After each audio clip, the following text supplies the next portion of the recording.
Reporte 100.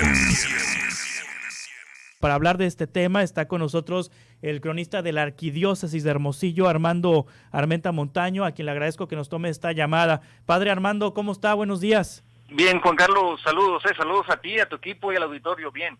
¿Quién fue el Padre Quino?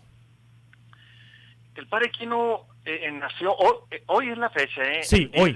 El 10 de agosto de 1645 en un pequeño pueblo en las montañas del norte de Italia, en Trento, y entró a colegios jesuitas en Trento, a 30 kilómetros ahí de su pueblo. Tenía mucha capacidad intelectual para las matemáticas, para las ciencias exactas, la astronomía de aquel tiempo, ¿no? Y a los 20 años ingresa al noviciado de la Compañía de Jesús.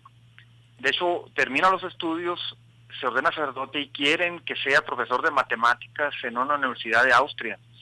También estudió en Alemania, ¿no? Pero él quería ser misionero y lo envían a Nueva España, él quería ir a China, obedece, está en Baja California, 1683-85, y luego viene a Sonora en 1687, ¿no?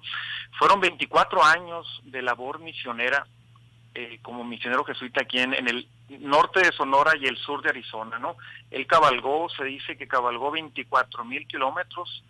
Junto con su vida misionera, evangelizadora, hizo trabajos de exploración y cartografía por los conocimientos científicos que traía, ¿no?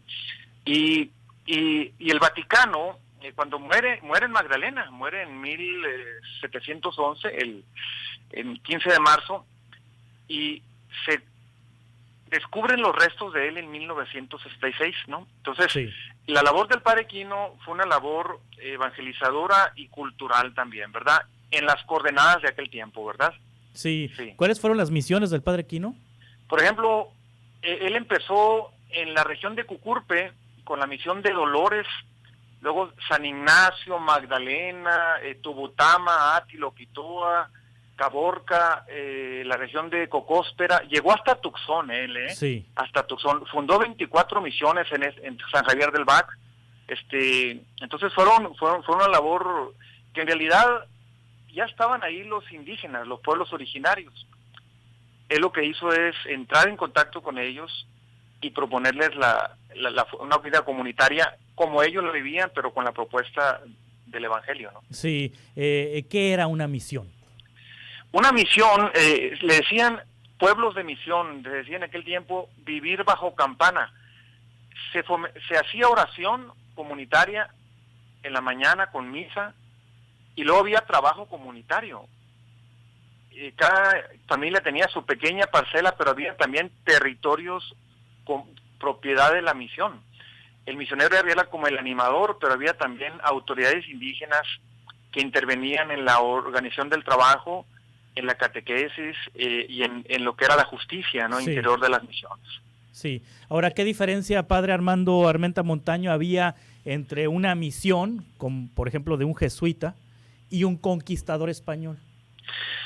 Estoy aquí, ayer vi precisamente en el Vaticano, el documento que el Vaticano, la pequeña síntesis que dio cuando el 10 de julio declaró el Papa venerable a Francisco, sí, fue que el Padre Quino se destacó del principio, te traduzco del italiano, interviene convincentemente, con convicción, muchas veces en defensa de los nativos y de sus derechos y de su dignidad, a los cuales caracterizó su servicio, denunciando y contestando los abusos de los españoles.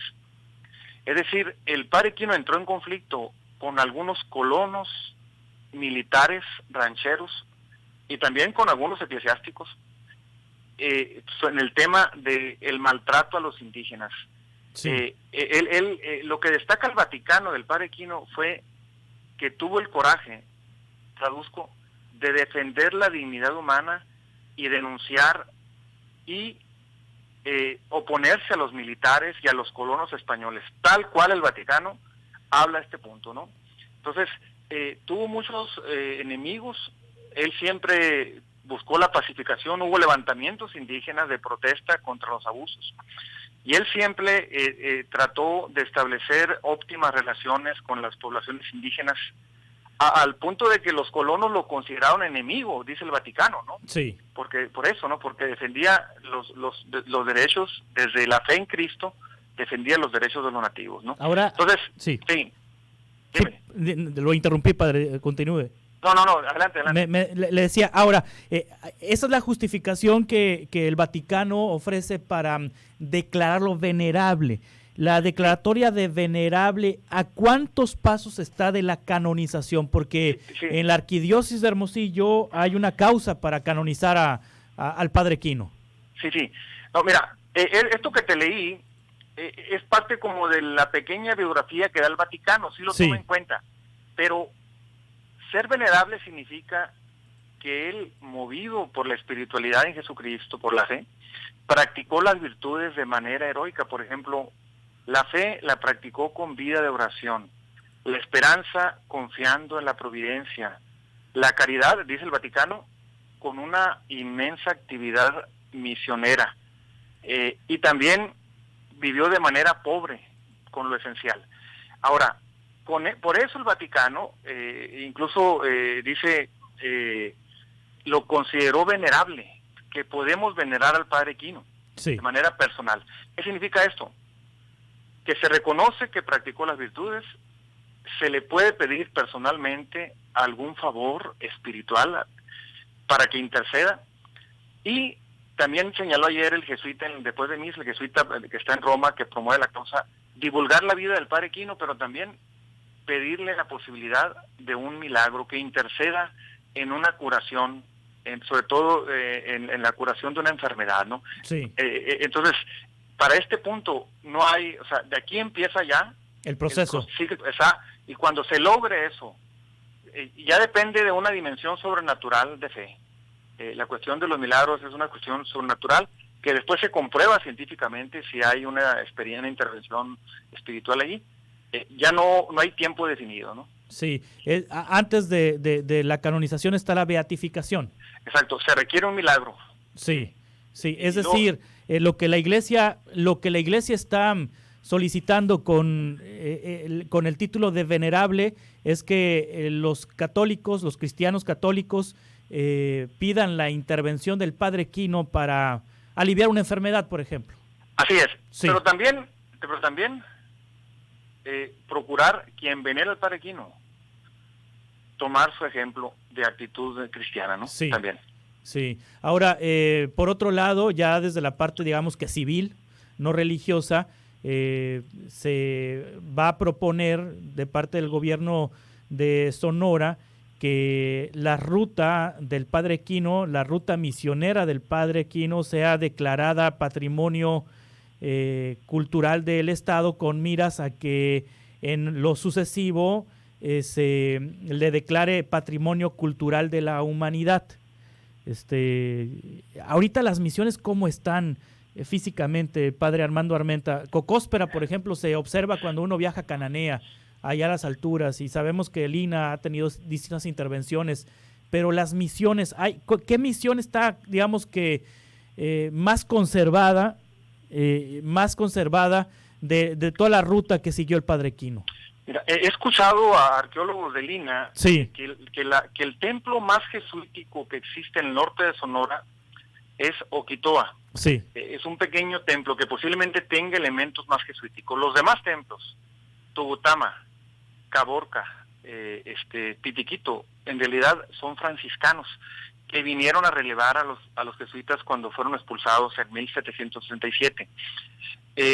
Parece ser que la situación de las misiones, algunos templos, hay cierta fragilidad. Creo que el templo de Caborca hay un patronato que lo ha intervenido muy bien y lo ha conservado. Entonces, pero también hay un proyecto de Lina de seguir al rescate, ¿no? Sí. Cocóspera también hay un proyecto de rescatar. Quizá Cocóspera tenga elementos jesuíticos también, cimientos de la época del Padre Quino, ¿no?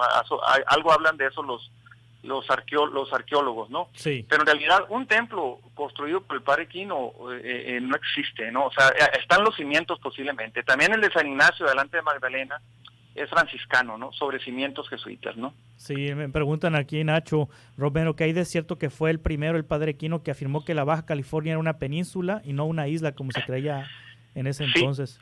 Sí, parece ser que sí, fue de los primeros. Parece pues, el arqueólogo Julio Montané me decía que también hubo otros exploradores que hacían esa hipótesis, pero el padre Quino fue entre los primeros que descubrió eso, ¿no? Muy bien. Pues muchas gracias, padre Armando Armenta Montaño, por compartirnos estos datos históricos del padre Quino y con motivo del 375 aniversario de su nacimiento. Muchas gracias, Juan Carlos. Gracias a ti, el auditorio. Gracias. Es el cronista de la Arquidiócesis de Hermosillo. Reporte 100.